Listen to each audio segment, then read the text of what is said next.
Assalamualaikum warahmatullahi wabarakatuh. Pada video kali ini saya akan membahas mengenai uji hipotesis satu sampel dan uji hipotesis dua sampel, baik untuk parameter mean, terus kemudian varians dan juga populasi. Seperti yang sudah pernah kita pelajari pada saat mata kuliah statistik lanjutan. Jadi pada pertemuan hari ini saya akan lebih memfokuskan bagaimana cara kita melakukan analisis uji hipotesis satu sampel dan uji hipotesis dua sampel dengan menggunakan atau menerapkan software statistik yaitu Minitab 16 dan juga SPSS. Jadi silakan nanti teman-teman untuk menyiapkan softwarenya ya. Seperti itu. Terus kemudian sebelum saya membahas mengenai lebih lanjut terkait bagaimana cara kita melakukan analisis dengan menggunakan software, saya akan melakukan mereview terlebih dahulu mengenai metode uji hipotesis satu sampel dan juga dua sampel ya. Tapi saya tidak akan membahas lebih mendalam, tapi hanya melakukan review saja. Ya, seperti ini adalah materi yang sudah pernah kita bahas dulu. Pertama adalah mengenai hipotesis satu sampel ya. Untuk pengujian hipotesis, langkah-langkah analisisnya adalah pertama kita menentukan H0-nya terlebih dahulu, terus menentukan H1, menentukan taraf signifikan atau batas ketelitian atau taraf nyata, itu biasanya pada umumnya sebesar 5%, kemudian menentukan statistik uji, yang terakhir adalah menentukan kesimpulan. Tapi jangan lupa pada saat menentukan statistik uji, kita juga menentukan yang namanya adalah wilayah kritik. Nah, untuk uji hipotesis satu sampel, yang perlu kita ingat adalah bagaimana ukuran dari sampelnya. Apakah sampel besar atau sampel kecil. Jika menggunakan sampel besar, maka nanti statistik ujinya kita menggunakan Z hitung, sementara kalau sampel kecil kita menggunakan T hitung. Z hitung nanti nilainya akan kita bandingkan dengan Z tabel, sementara T hitung kita bandingkan dengan T tabel. Tapi yang teman-teman harus ingat adalah bentuk dari H1-nya. Apakah satu arah atau dua arah? Ya, masih ingat ya. Jadi kalau misalkan satu arah tandanya lebih dari atau kurang dari, sementara kalau dua arah tanda H1-nya adalah tidak sama dengan. Itu yang harus teman-teman ingat. Nah, ini adalah bentuk wilayah kritiknya atau wilayah penolakan H0-nya. Ya, nah nanti kalau menggunakan sampel kecil nanti T hitung akan kita bandingkan dengan T tabel, di mana nilai DF-nya adalah N-1. Sehingga nanti H1 di sini akan juga pengaruh kepada wilayah kritiknya. Ketika nanti H1-nya satu arah, maka alfanya tetap alfa. Sementara kalau H1-nya dua arah, berarti nanti alfanya dibagi dua. Ya, seperti itu. Terus kemudian untuk hipotesis varians memiliki konsep yang sama persis dengan hipotesis satu sampel rata-rata, ya. Namun yang membedakan di sini adalah kalau kita menggunakan uji hipotesis satu sampel varians, yang kita perhatikan adalah bentuk dari statistik uji dan juga wilayah kritik, ya. Kalau menggunakan rata-rata, statistik ujinya sampel besarnya kita menggunakan Z hitung, sementara sampel kecil kita menggunakan T hitung. Tapi kalau kita menerapkan atau kita melakukan analisis uji hipotesis varians, maka nanti statistik ujinya kita menggunakan chi-square hitung ya, yang sudah pernah saya jelaskan sebelumnya. Jadi chi-square hitung nanti akan kita bandingkan dengan chi-square tabel. Nah, pembandingnya atau letaknya di wilayah kritik itu tergantung dari H1-nya. Ya, ini sudah pernah kita bahas sebelumnya. Terus kemudian dalam chi-square tabel ini kita juga mengenal yang namanya degree of freedom, DF. Ya, di nilai T hitung pun juga T tabel itu kita juga memiliki DF. Kemudian di chi-square tabel pun kita juga memiliki DF atau degree of freedom, atau nyebutnya derajat bebas. Simbolnya bisa DF, DB, atau V ya, tergantung dari literasi apa yang teman-teman gunakan. Terus kemudian untuk proporsi ini lebih berkaitan pada kejadian yang sifatnya itu berjumlah besar, sehingga nantinya ketika kita melakukan rumus atau statistik ujinya itu kita menggunakan Z hitung ya. Masih ingat ya, kalau misalkan dikatakan sampel besar ketika N-nya lebih dari 30, tapi kalau sampel kecil N-nya kurang dari sama dengan 30, seperti itu. Ya, itu adalah gambaran mengenai uji hipotesis untuk yang satu sampel. Sementara yang hipotesis dua sampel sebenarnya ini memiliki konsep yang sama persis ya. Jadi baik satu sampel sama dua sampel itu sebenarnya sama. Yang membedakan hanyalah kalau dua sampel kita lebih kepada antara membandingkan, kalau enggak kita melihat, kita menduga selisihnya ya. Misalkan seperti ini. Untuk hipotesis dua sampel rata-rata H0 sama H1-nya bisa dilihat di layar bahwa mu1 kurang dari mu2 sama dengan D0, di mana D0-nya di sini adalah dugaan nilai selisih. Jadi ketika nanti dalam suatu persoalan diduga atau memiliki dugaan selisihnya, maka kita menduga bahwa nilai tersebut adalah nilai D0-nya, ya. Sementara kalau misalkan di dalam soal hanya membandingkan antar populasi, rata-rata populasi, maka kita bisa menggunakan rumus yang di sebelah kanan. Ini yang sudah pernah kita bahas di mata kuliah sebelumnya. Terus kemudian mengenai statistik ujinya, ini juga harus teman-teman perhatikan adalah mengenai jumlah sampelnya. Sampel besar ketika N1 ditambah N2 lebih dari 30, sampel kecil N1 ditambah N2 kurang dari sama dengan 30. Sama halnya dengan satu sampel, bahwa kalau sampel besar kita menggunakan Z hitung, kalau sampel kecil kita menggunakan T hitung. Ya. Nah, yang perlu kita perhatikan lagi adalah ketika kita menggunakan sampel kecil, kita harus lihat dulu di dalam persoalan itu seperti apa. Apakah asumsi variansinya sama atau beda. Karena kalau misalkan nanti variansinya sama, asumsi variansinya sama, maka kita harus mencari yang namanya S-pool. Atau di sini atau SP kuadrat di sini adalah varians gabungan. Sehingga kita mencari SP kuadrat di sini baru kita masukkan ke T hitung. Jadi kalau misalkan kita hitung manual seperti itu. Ya. Terus kemudian di wilayah kritiknya, berhubung untuk sampel besar menggunakan Z hitung, maka kita bandingkan sama Z tabel.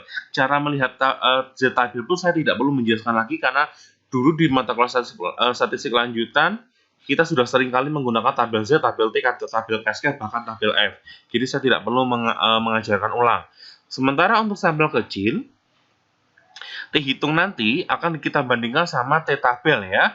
Nah, ini yang teman-teman ingat adalah bagaimana cara menentukan nilai DF-nya. DF atau V atau DB. Jika asumsi variansinya sama, DF-nya adalah N1 ditambah N2 dikurangi 2. Jika asumsi variansinya beda, DF-nya rumusnya cukup panjang. Ya, S1 kuadrat per N1 plus S2 kuadrat per N2, terus kemudian hasilnya dikuadratkan, dibagi S1 kuadrat per N1 dikuadratkan dibagi N1 min 1 plus S2 kuadrat per N2 dikuadratkan dibagi N2 min 1. Jadi rumusnya cukup panjang ketika kita menggunakan uji hipotesis dua sampel rata-rata untuk sampel kecil di mana asumsi variasinya adalah sama. Beda. Ya. Terus kemudian ini adalah bentuk dari uji hipotesis dua sampel varians, di mana uji hipotesis dua sampel varians ini saya rasa cukup sederhana untuk perhitungan statistik ujinya. Cuman yang harus teman-teman perhatikan adalah bagaimana kita melihat dari wilayah kritiknya. Karena H1 wilayah kritik H1 lebih dari, H1 kurang dari, sama H1 tidak sama dengan, agak sedikit berbeda. Ya, ini rumusnya cukup panjang sekali. Ya, jadi teman-teman harus memperhatikan rumus tersebut sehingga nantinya ketika melakukan analisis dengan menggunakan software tidak merasa kesulitan ketika harus dibandingkan dengan nilai tabelnya. Jadi yang perlu teman-teman ingat adalah bagaimana cara kita melihat nilai tabelnya. Seperti itu. Terus kemudian yang harus teman-teman perhatikan juga adalah untuk F hitung di sini untuk uji hipotesis dua sampel varians kita memiliki nilai nilai DB atau nilai DF ya. Kita memiliki nilai 2 DB sehingga nantinya teman-teman harus perhatikan jumlah sampel pertama sama jumlah sampel yang kedua. Terus berikutnya adalah uji hipotesis dua sampel proporsi. Proporsi ini sebenarnya sama kayak rata-rata yang pertidaksamaan. Jadi kita hanya membandingkan antar dua populasi ya. Nah, ini adalah bentuk hipotesisnya, H0 P1 sama dengan P2, H1 ini bisa lebih dari, bisa kurang dari, bisa tidak sama dengan. Berikutnya adalah statistik uji. Nah, ini adalah rumusnya yang sudah teman-teman catat dulu. Jadi saya rasa teman-teman silahkan ambil catatannya yang dulu, ya, sehingga nantinya untuk melakukan proses analisis juga tidak kesulitan. Nah, seperti ini. Prosesnya, proses hitungnya Z hitung. Jadi untuk proporsi ini juga sama seperti hal satu sampel, hipotesis satu sampel proporsi, di mana untuk statistik ujinya ini digunakan hanya untuk sampel besar. Sementara untuk sampel kecil tidak menerapkan Z hitung. Sampel kecil tidak menggunakan proporsi seperti itu. Ini ada gambarannya, jadi silahkan sambil dibuka catatannya ya. Terus kemudian kita melakukan analisis terlebih dahulu dengan menggunakan Minitab ya.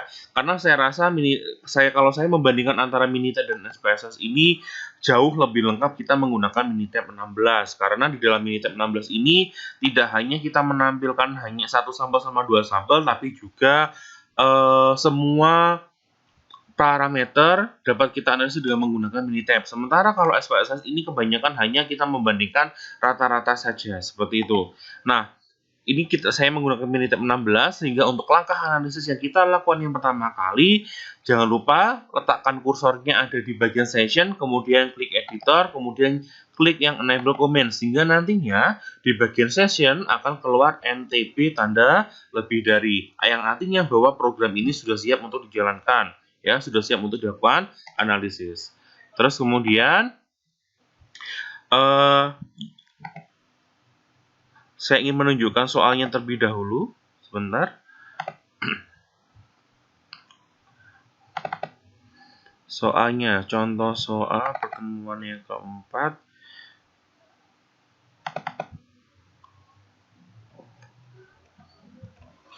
Yang ini saja, yang ini saja.